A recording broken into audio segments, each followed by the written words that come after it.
Assalamualaikum warahmatullahi wabarakatuh. Selamat datang di Bicara Pajak bersama saya, Faris Sustian, yang kali ini nggak sendiri ya. Jadi dalam format kali ini kita kedatangan tamu, sama-sama dari praktisi perpajakan juga, yakni Mas Raika Alaiindo ya. Iya, Assalamualaikum warahmatullahi wabarakatuh. Perkenalkan, saya Raika Laindo. Senang sekali bisa bergabung bersama Mas Waris Yustian, sharing, ngobrol-ngobrol, bisa berbagi pengetahuan yang saya tahu, yang saya bisa. Silahkan, Mas Waris. Iya, jadi kita kali ini ngobrol-ngobrol aja. Jadi kalau selama ini kan saya menjelaskan sendiri gitu ya mengenai perpajakan. Nah, kali ini Mas Raika akan membantu kita, khususnya untuk tema kali ini adalah masih terkait dengan Natura, Mas ya, pajak. Iya, betul, Mas Waris. Gitu. Sedang Jadi, hangat-hangatnya, masih banyak sekali dibicarakan. Lagi pula di akhir bulan dan awal bulan depan nanti mungkin akan banyak orang yang bertanya-tanya dan mencari cara untuk perlakuan akuntansinya bagaimana, nanti praktek aplikasinya itu bagaimana, memasukkan ke SPT itu harus angka apa, seperti apa Natura ini dihitung dan dipotong PPh pasal 21-nya, kira-kira seperti itu. Banyak pertanyaan yang mungkin bisa kita bantu carikan jawabannya, kita berikan tips-tipsnya. iya, jadi sebelum Mas Raika menjelaskan tentang Natura ya, jadi sekedar overview dulu mengenai Natura ini sendiri atau kewajiban khususnya bagi pihak pemotong ya. Jadi setelah adanya PMK 66 kemarin itu kan ada time schedule-nya gitu ya. Jadi untuk yang Januari seharusnya kan Natura ini atau PPh ini kan itu dimulainya dari tahun 2022 ya. Itu amanah Betul, dari Mas Waris. PP, tapi di PMK 66 itu untuk Natura yang diperoleh dari Januari sampai dengan Desember 2022 itu dibebaskan. Nah, Betul. kemudian dari Januari sampai dengan Juni 2023 itu sudah terutang, tapi bagi pihak pemberi kerja itu belum dilakukan pemotongan. Artinya Betul. nanti teman-teman gitu ya, khususnya karyawan atau mungkin para direksi gitu, dia harus hitung dan lapor sendiri nantinya seperti itu. Nah, Di akhir tahun ya, Mas Waris. ya, jadi nanti akan sementara dihitung dulu, baru nanti di SPT tahunannya nanti akan dihitung ulang gitu ya, kira-kira seperti apa nanti penghitungan PPh tambahannya seperti itu. Jadi karena pasti akan terjadi kurang bayar. Nah, entah itu nanti akan dibantu oleh pemberi kerjanya, mungkin nanti akan dihitung ulang pada saat masa Desember atau gimana ya. Nah, itu diserahkan mekanismenya ke masing-masing perusahaan sebenarnya. Nah, kemudian mulai 1 Juli ini itu kan sudah eh, kewajiban pemungutannya atau pemotongannya itu sudah ada di pihak pemberi kerja. Artinya teman-teman di sini bagi yang admin pajak gitu ya atau admin akuntansinya harus siap-siap gitu ya, hitung ulang nih kira-kira gitu ya selama ini mungkin bagi pihak direksi atau mungkin para manajer yang selama ini mungkin mendapatkan fasilitas atau natura gitu ya berupa kendaraan dinas, kemudian apartemen atau mungkin bingkisan gitu, kira-kira itu pertama yang harus dilakukan adalah kira-kira ini objek pajak atau tidak gitu ya. Jadi untuk sederhananya eh, di PMK 66 itu kan sistemnya adalah negatif list ya. Artinya kita harus lihat dulu kenikmatan apa saja atau natura apa saja yang kira-kira itu tidak dikenakan pajak. Itu yang harus dihafalkan terlebih dahulu. Baru nanti setelah misalkan ternyata saya terimanya ini nih, ya udah itu berarti nggak kena pajak gitu. Tapi kalau misalkan saya terima ini tapi dengan batasan ya sampai dengan batasan tertentu, nah itu baru nanti selisihnya itu yang dikenakan pajak seperti itu. Jadi sederhananya seperti itu. Jadi teman-teman harus siap dulu, siapin kira-kira para pegawainya atau para manajernya, direksinya itu mereka terima apa saja gitu ya naturanya. Dan ingat natura kenikmatan ini selalu berbentuk non cash ya. Jadi kalau yang cash ya itu berarti sudah selayaknya itu sudah dipotong PPh pasal 21 gitu ya. Contohnya misalkan kayak uang makan, uang lembur, itu ya biasa udah pasti masuk PPh pasal 21. Nah, kalau yang kayak kendaraan dinas, kemudian kayak eh, reimbursement kesehatan misalkan, atau mungkin reimbursement makan gitu ya, makan di restoran dan sebagainya. Nah, atau dapat sewa apartemen gitu ya misalkan. Nah, kira-kira nanti penghitungan PPh pasal 21-nya seperti apa? Karena pajak natura ini bukan pajak baru ya, jadi dia melekat Iya, pajak yang selama ini ada seperti itu. Jadi kalau misalkan karyawan terima ya berarti itu kenanya PPh pasal 21. Kalau misalkan yang lain gitu ya, yaitu kenanya pasal yang lain gitu ya. Kira-kira seperti itu sebagai pembuka dari saya. Nah, untuk itu silakan Mas Reka, kira-kira ada yang mau disampaikan, kita diskusikan malam ini ya. Gitu. iya. Jadi, rohnya dari PMK ini memang untuk asas keadilan bagi para pegawai, terutama yang high income earner ya, yang mendapatkan penghasilan yang cukup tinggi, dirasa cukup tinggi, dan biasanya diberikan oleh perusahaan dalam bentuk natura, sehingga bukan menjadi objek pajak untuk dihitung perpajakan PPh pasal 21-nya. Nah, karena itu dengan PMK yang baru ini, objek pajak berupa natura tersebut dimasukkan ke dalam perhitungan penghasilan bruto sehingga dikenakan PPh pasal 21 jika dia dalam hubungan pemberi kerja. Tetapi bisa juga hubungan antar pemberiannya itu dalam bentuk sebagai imbalan jasa. Jadi nanti bisa saja pengganti PPh 23, pengganti jasa sehingga dikenakan PPh pasal 23 dan seterusnya. Eee, Seperti yang kita sampaikan tadi ya Mas Waris bahwa, kita berusaha menjawab bagaimana kalau, para manajer atau tax admin itu bertanya-tanya bagaimana cara menjurnalnya dan mengaplikasikannya sampai menghitungnya, bagaimana kalau kita bahas langsung ke contoh dan ilustrasi. Ya, oke. Jadi Saya izin bagikan layar. silakan. Jadi kita akan langsung ya. Jadi apa namanya teknisnya, gimana sih cara penghitungannya gitu, gimana cara menambahkan. Kalau selama ini mungkin yang sudah terbiasa lapor SPT 21 gitu ya, mungkin sudah familiar gitu ya, tinggal ditambahkan aja penghasilan brutonya tadi plus gaji segala macamnya. Sekarang saat ini ada tambahan lagi adalah natura atau kenikmatan. Ke bawahnya sebenarnya sama sama sama aja Mas ya gitu. Ya, oke, saya langsung saja masuk ke bagian ilustrasi ya Mas ya. Oke. Agar kita lebih mengerti bagaimana perlakuan, akuntansi dan perpajakan setelah pasca PMK 66 tahun 2023 ini, alangkah baiknya kalau kita langsung masuk ke ilustrasi dan soal ya, Mas. Kita akan contohkan, saya sudah siapkan beberapa ilustrasi yang akan kita bahas langsung. Daftar natura yang dikecualikan, maaf saya scroll ke bawah dulu ininya, oh nggak bisa ya. Oke, langsung saya masuk ke contoh ya. Hmm. Kita akan bahas penghasilan tanpa natura. Dalam contoh ini ada suatu pegawai yang mendapatkan penghasilan eh, pada bulan Juli tahun 2023, PT Sukses Bersinar memberikan gaji sebesar 1 juta sebelum dipotong pajak kepada Bapak Freddy selaku pegawainya. Berapa PPh pasal 21 yang dipotong oleh PT Sukses Bersinar pada bulan Juli tahun 2023? Ini sekalian kita menjawab bagaimana cara menghitung PPh pasal 21 yang biasanya sudah dijelaskan oleh Mas Faris, tetapi selain itu sebagai contoh juga bagaimana jika perhitungan PPh pasal 21 seorang pegawai yang tidak mendapatkan fasilitas berupa kenikmatan atau natura. Iya, jadi untuk Pak Freddy ini berarti asumsinya bulan Juli ini dia penghasilannya tuh pure dari gaji saja ya, maksudnya nggak ada Betul, Mas Faris. natura, Ya, nggak ada kenikmatan apapun di sini. Oke. sudah sering dibahas di channel Bicara Pajak, tetapi izinkan saya untuk mengulang sedikit bagaimana cara menghitung PPh pasal 21 sebulan untuk Pak Freddy.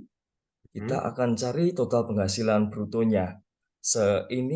Dalam soal ini kita akan simplifikasi total penghasilan bruto hanya berupa gaji atau langsung gelondongan sejumlah 100 juta.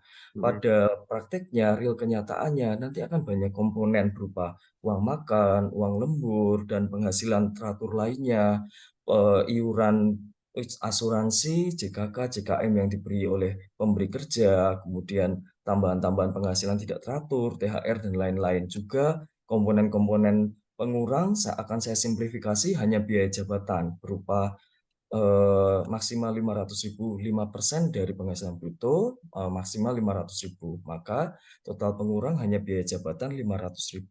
Seharusnya nanti akan ada iuran pensiun yang dibayar oleh diri sendiri, pengurang-pengurang yang lain. Tapi untuk simplifikasi kita akan contohkan ini saja. Dari penghasilan bruto 100 juta dan total pengurang 500.000, maka penghasilan neto yang diterima Pak Freddy adalah 99.500.000 rupiah.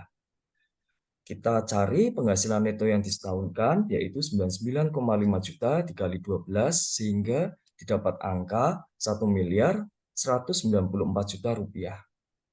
Kita kurangkan dengan PTKP Pak Freddy, dengan asumsi PTKP-nya beliau adalah TK 0, belum menikah dan belum ada tanggungan.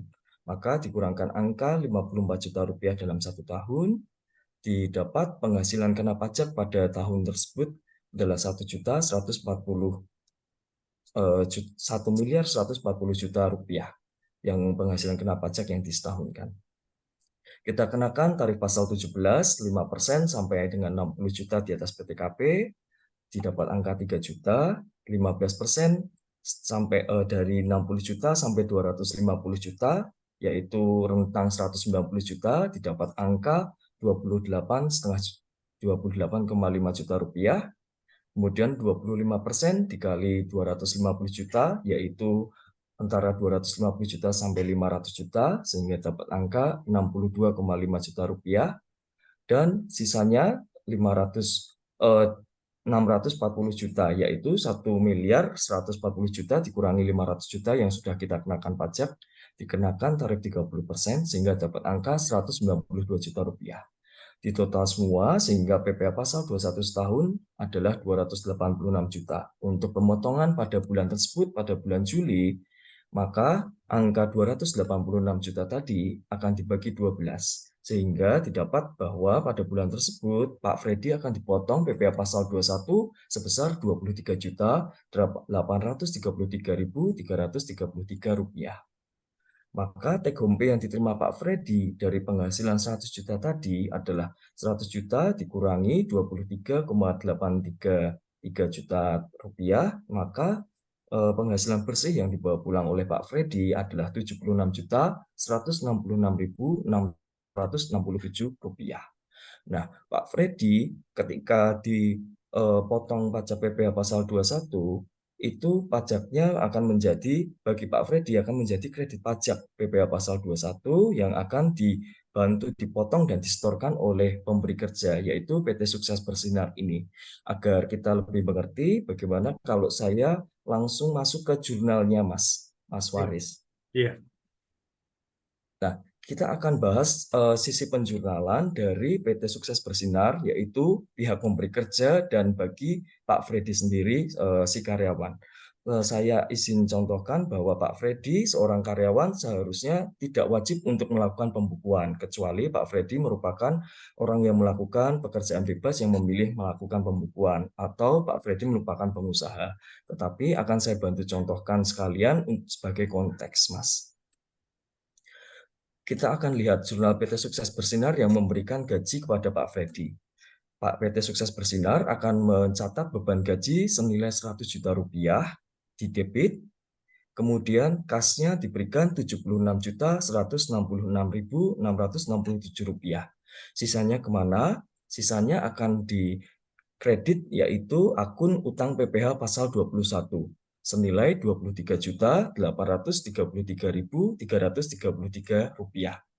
Nah, utang PPh pasal 21 ini akan dipotong dari Pak Freddy dan dibantu distorkan ke kas negara. Sehingga kas yang diterima bersih Pak Freddy hanya 76.166.000 sekian. Sebagai konteks, kita akan lihat jurnal dari sisi Pak Freddy. Pak Freddy akan mencatat dia menerima cash atau take home pay senilai 76.166.667 rupiah. 23 jutanya kemana? 23 jutanya di debit Pak Freddy diakui sebagai PPh 21 dibayar di muka senilai 23.833.333 rupiah. Maka Pak Freddy bisa mengakui penghasilan gaji 100 juta rupiah. Pak Freddy jika ditanya oleh teman atau dia menceritakan berapa penghasilannya, Pak Freddy bisa menjawab penghasilannya adalah 100 juta. Tetapi yang benar-benar secara real diterima oleh Pak Freddy hanya 76 juta sekian. Sisanya kemana? Sisanya sebenarnya tidak hilang, tetapi dipotongkan dan dibantu setorkan oleh pemberi kerja, yaitu PT Sukses Bersinar, untuk dijadikan kredit pajak PPh pasal 21. Betul begitu ya Mas Waris ya Iya. perlakuannya. Iya, jadi kalau dari sisi pemberi kerja berarti kan dia ada beban gaji ya, beban gaji, kemudian Betul kas Mas Waris. utang, kemudian ada utang pasal 21 ya. Kenapa utang? Karena kan nanti akan distorkan ya, akan Iya, distorkan ke kas negara. Nah, pada saat distorkan itulah nanti apa namanya? Akan di-adjust lagi ya utangnya, utang PPh-nya 21 berkurang, kasnya juga ikut berkurang seperti itu. Nah, betul. sementara Nanti saat utang PPh pasal 21 ini telah di-store, maka jurnalnya utang PPh pasal 21 didebit, kreditnya akan menjadi kas atau metode pembayaran apa untuk membayar PPh pasal 21 tersebut, bisa bank atau yang lainnya. iya, jadi itu bagi teman-teman yang bagian pajaknya ya, mungkin ya ini udah biasa lah ya kalau kalau yang ini. Nah, Masih sementara sudah kalau biasa. bagi Pak Freddy, eh, kan itu ada istilahnya ada PPh 21 dibayar di muka ya. Jadi sebenarnya ini kalau yang bagi yang penjurnalan ya, cuman kayaknya karyawan jarang, bahkan Jarang kan sekali, nggak ya. ada. Dan apa sebenarnya kan PPh pasal 21 tadi ya jadi kredit pajak gitu ya. Artinya nanti Pak Freddy pada saat setahun gitu ya, setahun penuh dari Januari sampai Desember itu kan bisa kita hitung berapa sih PPh 21 real yang dipotong gitu ya, yang sebenarnya berapa gitu dari karena kan sebenarnya PPh pasal 21 itu kan stelsel-nya adalah stelsel accrual gitu ya. Jadi perkiraan dulu per bulan berapa baru nanti di makanya tadi ada istilahnya disetahunkan gitu ya. Jadi asumsi bahwa per bulan itu ya penghasilannya ya dikalikan 12 bulan seperti itu. Sementara nanti di Desember itu adalah real yang diterima selama setahun penuh itu berapa, kemudian dikurangi dengan pajak yang sudah dipotong dari Januari sampai November berapa. Nah, itulah yang nanti eh, terutang di sisanya berarti nanti terutangnya di Desember gitu. Makanya Ya, itu bisa jadi kredit pajaknya di situ. betul Mas Faris. Setelah kita lihat tadi bagaimana perhitungan dan perlakuan akuntansinya bagi penerima gaji yang tidak menyertakan imbalan berupa natura, berikutnya gimana kalau kita bahas perlakuan dan perhitungan untuk seorang karyawan yang menerima penghasilan beserta dengan imbalan berupa natura atau kenikmatan, Mas Waris. Iya. Saya sudah berikan contoh yang lain, penghasilan beserta dengan natura. Saya izin bacakan. Oke, jadi ini bisa Kita kita lihat ya nanti kira-kira eh, apa aspek perpajakannya kira-kira nanti bakal seperti apa gitu ya. Betul, Mas Faris. Kita akan ambil contoh yang lain. Saya bacakan, pada bulan Juli tahun 2023, PT Sukses Bersinar sama seperti tadi memberikan gaji kepada Nyonya Leni selaku pegawainya sebesar 100 juta rupiah sebelum dipotong pajak. Jumlah ini sama seperti Pak Freddy tadi sebagai pembanding agar comparable ya. Kemudian bedanya adalah Nyonya Leni menerima fasilitas apartemen dengan nilai sewa sebesar 20 juta rupiah per bulan. Apartemen tersebut disewa PT Sukses Bersinar dari pihak ketiga secara bulanan.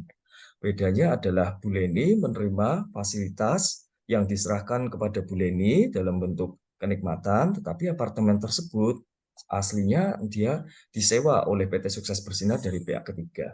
Kita akan cari berapa PPh pasal 21 yang dipotong oleh PT Sukses Bersinar pada bulan Juli tahun 2023 tersebut. Jadi Nah, apa tadi berarti Bu Leni ini dapatnya kenikmatan ya karena masih banyak yang masih bingung juga betul ini Mas. natura atau kenikmatan gitu ya gitu. Karena Iya, seolah itu satu gitu padahal beda gitu ya. Natura itu adalah terjadi perpindahan kepemilikan gitu ya. Jadi kalau misalkan Bu Leni dibelikan gitu ya, dibelikan apartemen misalkan atau dibelikan mobil dari kantor misalkan, nah itu adalah natura. Sementara kalau eh, disewakan gitu ya atau masih atas nama pemilik perusahaan, nah itu berarti masih dalam bentuk kenikmatan atau fasilitas gitu ya. Jadi iya. perbedaannya apa aja. Biasanya natura adalah berupa barang atau non tunai, bukan berbentuk uang. Itu pemberian Iya. yang dalam bentuk barang atau bukan uang, itu natura ya, Mas. Mm-mm. Kalau kenikmatan biasanya fasilitas. Kita akan lanjutkan bahasan untuk perhitungannya. Nah, sebelum itu kita perlu tengok kembali bahwa di lampiran PMK 66 tahun 2023 disebutkan bahwa fasilitas tempat tinggal dari pemberi kerja yang hak pemanfaatannya dipegang oleh perseorangan individual antara lain apartemen atau rumah tapak menjadi non-objek pajak dengan batasan tertentu, yaitu A. diterima atau diperoleh pegawai, dan B. secara keseluruhan bernilai tidak lebih dari 2 juta rupiah untuk tiap pegawai dalam jangka waktu 1 bulan. Sehingga dari fasilitas kenikmatan berupa apartemen yang diterima oleh Nyonya Leni tadi, tidak seluruhnya 20 juta diakui sebagai objek pajak untuk dihitung pajak PPh pasal 21-nya. Tetapi ada bagian yang menjadi non-objek pajak senilai 2 juta rupiah menurut batasan yang ada dalam lampiran PMK 66 tahun 2023. Oke, jadi batasannya itu hanya 2 juta, Mas ya, 2 juta per Betul, bulan gitu. Jadi kalau misalkan ada gitu pegawainya yang dapat katakanlah apartemen atau sewa rumah gitu ya misalkan, tapi nilainya misalkan masih di bawah 2 juta, yaitu otomatis bukan natura yang jadi objek pajak. Jadi nggak betul. dikenakan pajak. Gitu. Keseluruhannya akan menjadi penghasilan yang merupakan non-objek pajak PPh pasal 21. Hmm. Kita akan lanjutkan ke pembahasan perhitungannya, Mas Waris. Bagaimana perhitungan PPh pasal 21 jika seorang pegawai menerima natura berupa eh, natura atau kenikmatan dalam hal ini berupa apartemen. Kita akan lihat bahwa penghasilan brutonya sama seperti Pak Brady tadi adalah 100 juta rupiah. Tetapi perbedaannya adalah dia mendapatkan kenikmatan ya, natura kenikmatan apartemen yang merupakan objek PPh pasal 21. Tidak kita masukkan semua ke dalam perhitungan karena kita ketahui tadi ada batasan yang menjadi non-objek pajak senilai 2 juta. Iya, Sehingga yang kita masukkan dalam perhitungan hanyalah selisihnya saja senilai 18 juta rupiah. iya Ya, itu juga dari penting mana? ya yang harus diingat ya. Jadi sebelum misalkan tadi sewanya 20, jangan lupa dipotong dulu sebesar selisihnya ya. Jadi jangan jangan langsung 20 juta ya, kasihan gitu. Jadi ada Iya, kurangnya dulu gitu. betul. Dari mana? Dari 20 juta dikurangi 2 juta rupiah. Maka total penghasilan brutonya pada bulan tersebut adalah 180 juta rupiah. Bukan 120 juta ya teman-teman ya. Mm.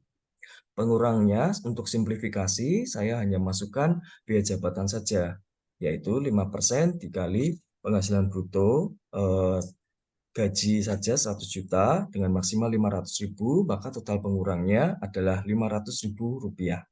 Kita kurangkan penghasilan bruto dengan pengurang, maka didapat penghasilan neto senilai 117.500.000 rupiah.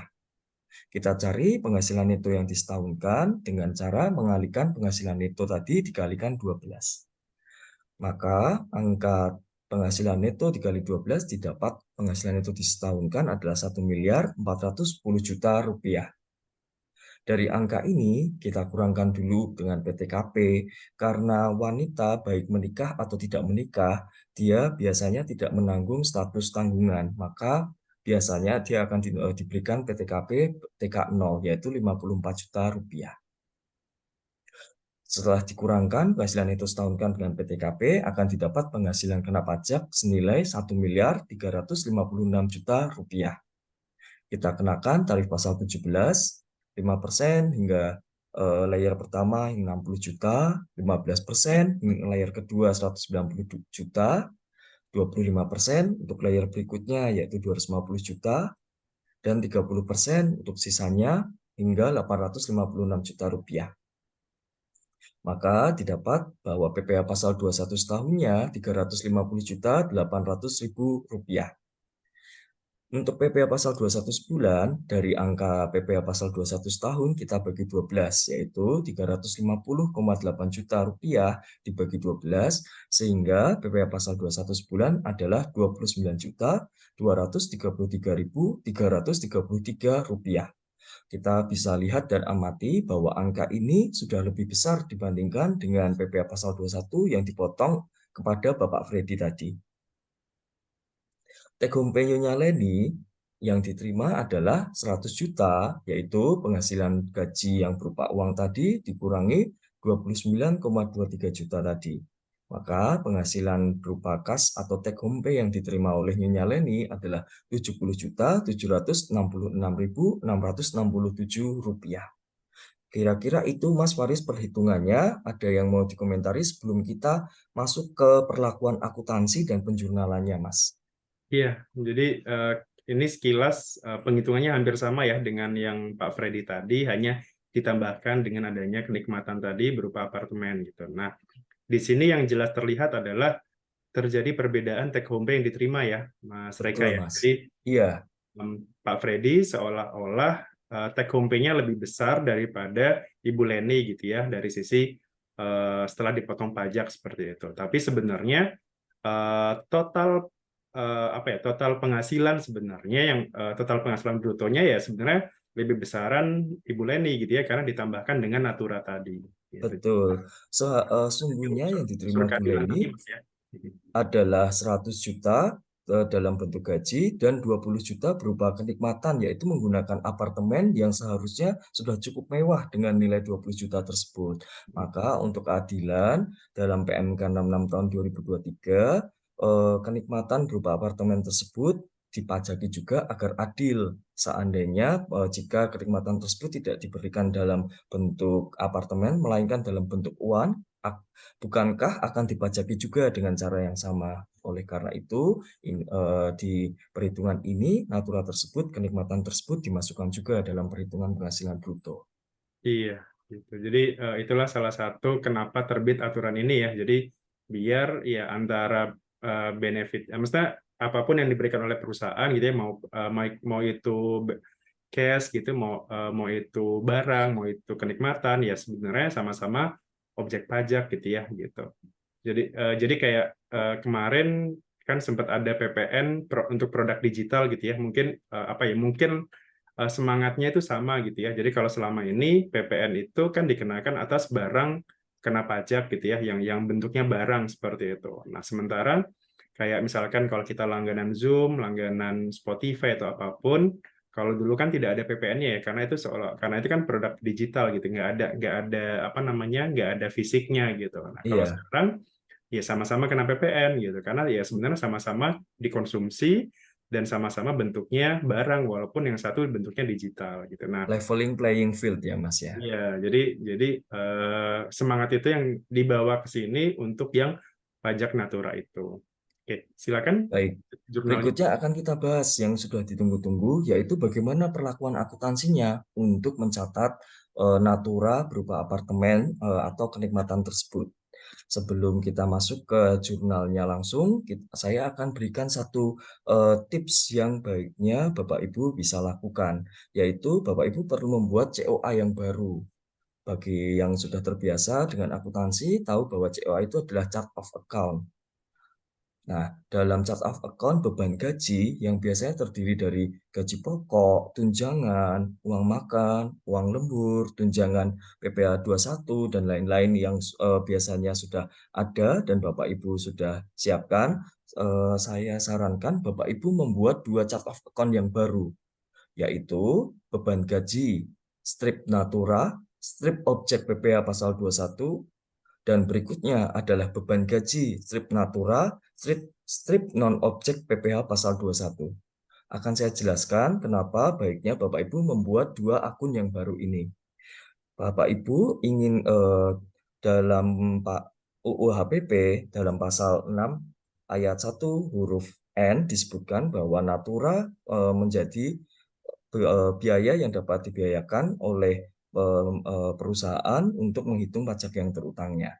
Maka Bapak Ibu pasti ingin membuat semua pengeluaran terkait dengan natura ini menjadi objek pajak yang bisa dibebankan atau dibiayakan. Namanya menjadi deductible expense. Oleh karena itu, kita akan hitung semua beban gaji yang sudah kita keluarkan dalam bentuk natura ini, tetapi perlu kita pisahkan karena tadi ada sebagian yang ada dalam batasan-batasan dalam lampiran PMK 66 tahun 2023 itu akan menjadi non-objek pajak bagi penerimanya.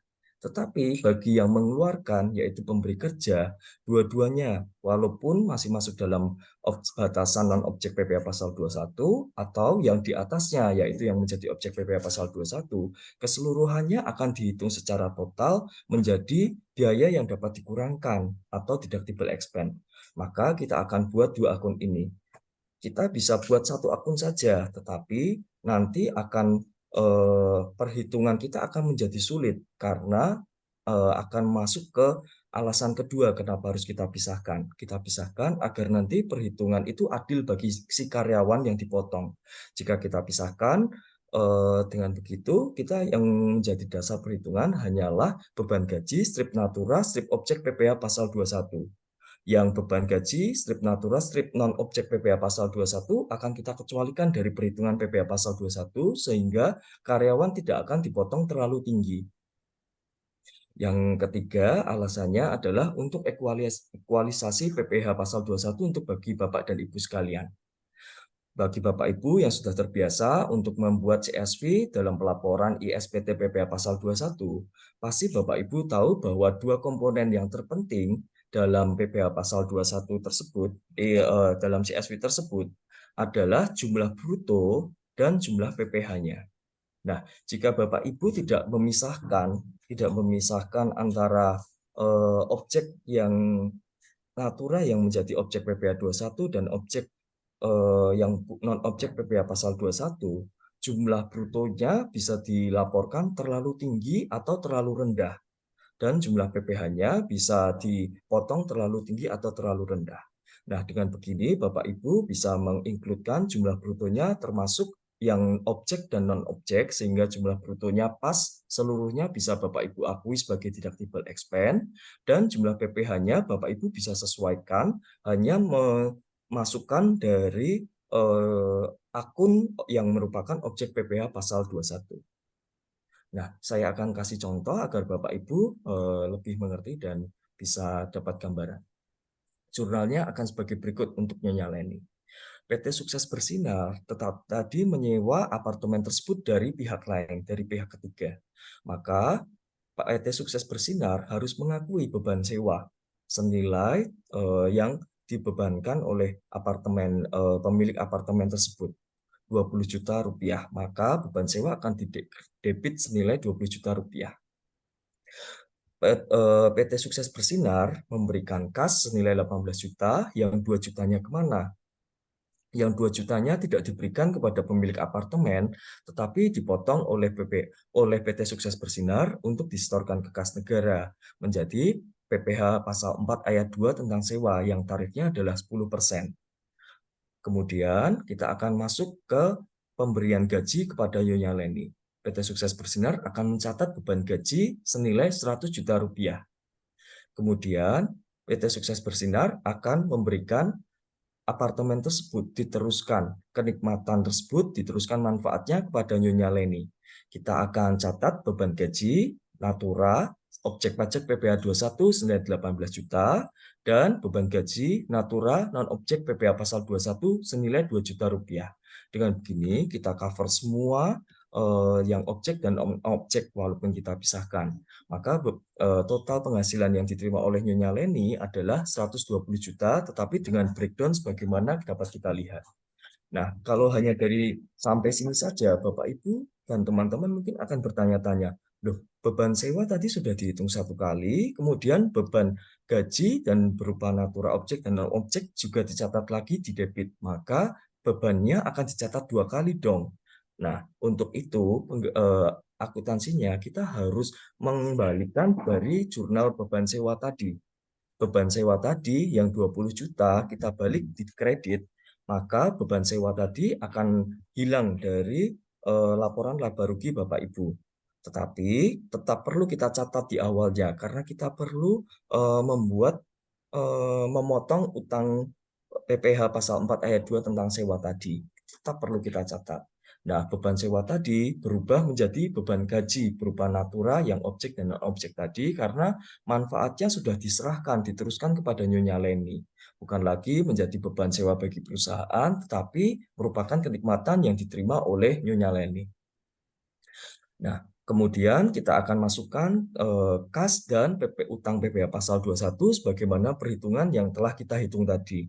Kas yang diterima hanya 70.766.667 dan PPh 21 akan dipotong dan dibantu disetorkan oleh pemberi kerja senilai Rp29.233.333. Akan saya lanjutkan dulu, bagi Nyonya Leni, seandainya dia melakukan penjurnalan, dia akan mencatat seperti ini. Tetapi ini hanya konteks balik lagi bahwa pegawai biasanya tidak melakukan penjurnalan, kecuali dia merupakan pekerja bebas atau usaha ya. Maka Nyonya Leni akan menjurnal kas atau take home pay yang diterima secara real adalah Rp70.766.667. Yang sisanya kemana? Dari 100 juta tadi, sisanya akan menjadi kredit pajak bagi Nyonya Leni, yaitu PPh 21 dibayar di muka senilai Rp29.233.333. Yang lainnya, Nyonya Leni akan mengakui dia mendapatkan natura atau kenikmatan dalam hal ini berupa apartemen senilai 20 juta. Oleh karena itu, Nyonya Leni bisa mengakui penghasilan sejumlah 120 juta, genap 120 juta. Tetapi saya bagikan satu tips lagi Bapak Ibu. Baiknya akan kita pisahkan penghasilan tersebut, yaitu penghasilan gaji 118 juta, yaitu 100 juta dan 18 juta dari beban gaji, strip natura, strip objek PPh 21, dan sisanya merupakan penghasilan gaji yang non-objek PPh pasal 21 senilai 2 juta. Genap 120 juta, tetapi kita breakdown. Kenapa kita breakdown? Karena nanti saat pelaporan SPT tahunan, Bapak Ibu bisa masukkan nilai 2 juta ini pada lampiran 2 nomor 3, yaitu penghasilan yang merupakan bukan objek pajak. Bukan objek pajak. Jika Bapak Ibu masukkan jumlah keseluruhan, katakanlah 120 juta atau 1,44 M pada akhir tahun, dengan kredit pajak hanya 29,23 juta dikali 12, Bapak Ibu akan mengalami kurang bayar. Oleh karena itu, nanti yang menjadi penghasilan pada akhir tahun yang Bapak Ibu masukkan dalam SPT bukanlah murni 120 juta per bulan, tetapi 118 juta saja. 2 jutanya Bapak Ibu bisa masukkan ke bagian kolom yang merupakan penghasilan yang bukan merupakan objek pajak. Kira-kira itu Mas Faris yang bisa saya sampaikan. Ada yang mau dikomentari? Oke, makasih Mas Reka. Jadi saya juga belajar juga ya, karena basic saya bukan akuntansi. Jadi pertama dari sisi penjurnalan sukses bersinar itu ternyata beban sewanya jadi hilang ya, gitu Betul, pertama. Mas. Gitu beban sewanya jadi hilang dan itu dialihkan ke pegawainya gitu ya. Jadi eh, ya tanda kutip berarti ya yang yang apa namanya? Yang dirugikan kelihatannya itu karyawan ya gitu. Tapi ya memang aturannya memang seperti itu ya dari sisi naturanya gitu. Nah, Memang karyawan tersebut menikmati iya. apartemen tersebut, menikmati fasilitas Jadi tersebut. kan memang itu Jadi dianggap sudah sebagai penghasilan. sewajarnya dan seadilnya jika atas kenikmatan tersebut dia juga dikenai pajak. Iya. Dan satu lagi catatannya adalah untuk biaya gitu, biaya yang dibebankan ke karyawan terkait dengan apartemen itu adalah biaya secara keseluruhan, Mas ya. Jadi Iya, ya misalkan kalau sewa plus misalkan katakanlah ada biaya terkait perawatan, terkait listrik dan sebagainya, nah itu berarti ditambahkan lagi selain dari beban sewa tadi gitu. betul. Saya juga mau menambahkan sedikit, Mas, bahwa ada sedikit miskonsepsi di luar sana bahwa ini akan berarti untuk objek yang sama akan dikenakan pajak 2 kali. Hmm. Banyak sekali yang bertanya seperti itu, tetapi saya bisa bantu jawab bahwa hal ini bukanlah objek yang dikenai pajak 2 kali, karena subjek yang dikenai pajak tersebut adalah dua subjek yang berbeda. Yang pertama adalah pemilik apartemen yang mendapatkan uang sewa tersebut, bahwa pemilik apartemen tersebut sudah sepantasnya dipotong pajak atas penghasilan yang dia terima. Dan apartemen tersebut diserahkan kepada karyawan untuk dinikmati. Maka yang kita potong selanjutnya adalah karyawan tersebut berupa PPh pasal 21. Katakanlah karyawan tersebut tidak kita berikan kenikmatan dalam bentuk apartemen, tetapi dalam bentuk uang tunai 20 juta rupiah. Dan 20 juta tersebut akan dipotong PPh pasal 21 oleh pemberi kerja. Nah, atas uang yang telah dipotong tersebut, benar-benar disewakan apartemen oleh pegawai tersebut. Pegawai tersebut ketika memberikan uang tersebut kan memang akan memotong uang atas sewa PPh pasal 4 ayat 2 atas sewa. Walaupun memang betul orang pribadi biasanya tidak bisa memotong PPh pasal 4 ayat 2 atas sewa. Pemilik apartemen harus menyetor sendiri, tetapi prinsipnya adalah dalam penyerahan uang sewa tersebut memang tetap harus dipotong PPh 4 ayat 2 atas sewa. Jadi bahwa pernyataan atas objek yang sama dikenai pajak 2 kali itu sepertinya kurang tepat. Iya, jadi memang objeknya, subjeknya juga beda ya. Yang satu terkait sewa itu kan ke pemiliknya, itu dikenakan PPh final ya, karena dia sewa Iya, apartemen. Sementara kalau dari sisi natura atau kenikmatannya ya karena si karyawan tadi mendapatkan fasilitas tadi ya. Jadi walaupun objeknya terlihat sama gitu ya, sama-sama apartemen, tapi dari sisi objek penghasilannya itu berbeda ya. Yang satu atas penghasilan sewa, yang satu lagi penghasilan atas kenikmatan. Gitu. betul, Mas. Nah, kemudian saya akan lanjutkan bagaimana nanti perlakuannya di kertas kerja penggajiannya, Mas. Karena sudah kita pisahkan akunnya, yaitu objek PPh pasal 21 dan non-objek PPh pasal 21. Ketika pemberi kerja ingin keduanya itu masuk sebagai biaya yang dapat dikurangkan, maka bagaimana cara menghitung agar nanti perhitungannya itu hanya menyertakan yang objek PPh pasal 21. Nah, saya akan contohkan seperti ini, Mas. Bahwa dari Nyonya Leni tadi menerima gaji pokok senilai 100 juta rupiah. Kemudian, natura objek PPh pasal 21, yaitu 18 juta, akan kita masukkan. Kemudian, natura yang non-objek PPh 21 juga kita masukkan. Sehingga jumlah penghasilan bruto teratur sebulan adalah 120 juta rupiah. Nah, jumlah ini akan dimasukkan ke CSV sebagai angka jumlah bruto penghasilan. Dengan begini, PT Sukses Bersinar bisa mengakui 120 juta yang terdiri dari gaji pokok, natura yang objek PPh pasal 21, dan natura yang non-objek PPh 21 keseluruhannya bisa diakui sebagai beban yang bisa dikurangkan. Nah, tetapi agar perhitungannya hanya menyertakan yang merupakan objek PPh pasal 21 dalam bagian pengurang yang biasanya berupa biaya jabatan, iuran pensiun yang dibayar sendiri, perlu kita tambahkan, yaitu natura yang non-objek PPh pasal 21. Kalau di atas jumlahnya 2 juta, di bawah juga 2 juta rupiah. Nah, kenapa caranya seperti ini? Angkanya yang di atas sama dan di bawah menjadi penambah dan di bawah menjadi pengurang. Karena tadi kita perlu cari berapa angka yang menjadi penghasilan bruto teratur 1 bulan untuk masuk ke CSV. Ini biasanya digunakan sebagai ekualisasi. Ekualisasi agar keseluruhannya bisa diakui sebagai biaya gaji. Tetapi bagi karyawan tersebut, agar jangan sampai dipotong terlalu tinggi, perlu kita kurangkan lagi yang merupakan non-objek PPh pasal 21. Dengan begitu, jumlah pengurangnya akan menyertakan yang merupakan natura atau kenikmatan non-objek PPh pasal 21. Penghasilan neto teratur sebulannya akan menjadi tetap sama 117.500.000 rupiah, sama seperti seandainya tadi yang hitungan awal kita 118 juta dikurangi 500.000. Dengan hitungan yang sama akan kita dapat angka yang sama. Angka ini akan masuk ke CSV sebagai PPh pasal 21 yang dipotong. Dengan begini semuanya akan bisa diakomodir bahwa jumlah bruto teratur sebulannya yang dipotong akan menyertakan yang objek dan non-objek, tetapi dalam perhitungannya karyawan tidak akan dipotong terlalu tinggi karena yang merupakan non-objek sudah kita kurangkan kembali. Kira-kira seperti itu, Mas, tips dari saya untuk perhitungan penjurnalan dan bagaimana perlakuannya untuk ISPT PPh pasal 21-nya, Mas. Oke, baik, terima kasih Mas Reka. Jadi ini juga perlu ya, sepertinya penting juga buat teman-teman, khususnya yang bagian PPh pasal 21. Jadi ternyata natura non-objek itu nanti pada saat ini mungkin nanti menghitung di A1-nya mungkin ya, A1 atau mungkin yang PPh pasal 21 bulanan, ini sama.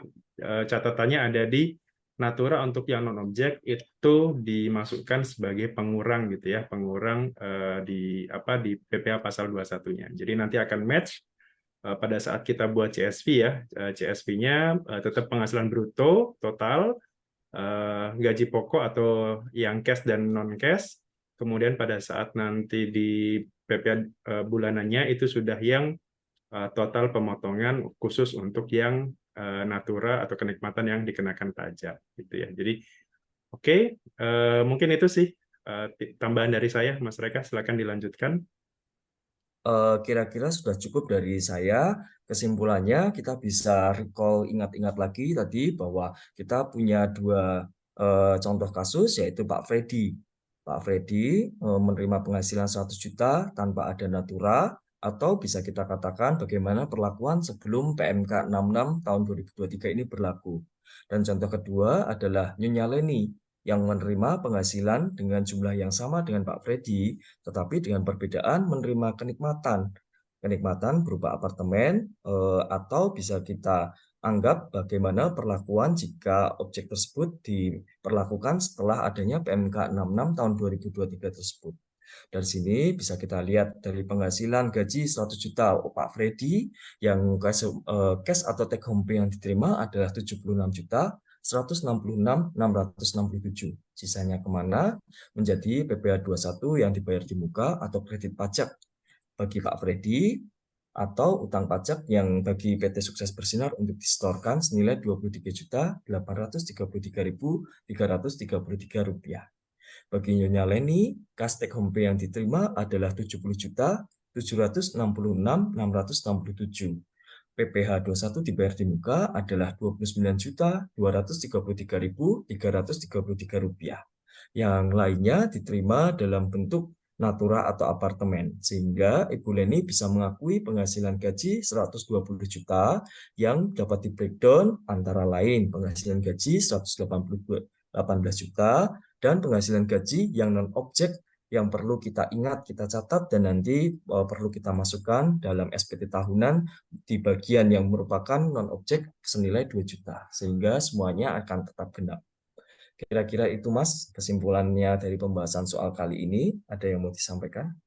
Oke, barangkali cukup ya. Jadi intinya adalah di kesimpulannya ini Pak Freddy take home pay-nya itu lebih tinggi dibandingkan Ibu Leni, tapi dari sisi total penghasilan bruto yang diterima, karena kan sebenarnya kita balik lagi ya ke basic penghasilan itu adalah setiap tambahan ekonomis yang diterima gitu untuk orang pribadi dengan nama dan dalam bentuk apapun gitu ya. Jadi penghasilannya itu bukan hanya sekedar bentuk uang gitu ya, tapi juga bisa berupa barang, bisa berupa fasilitas dan sebagainya gitu. Nah, untuk Betul itu Mas.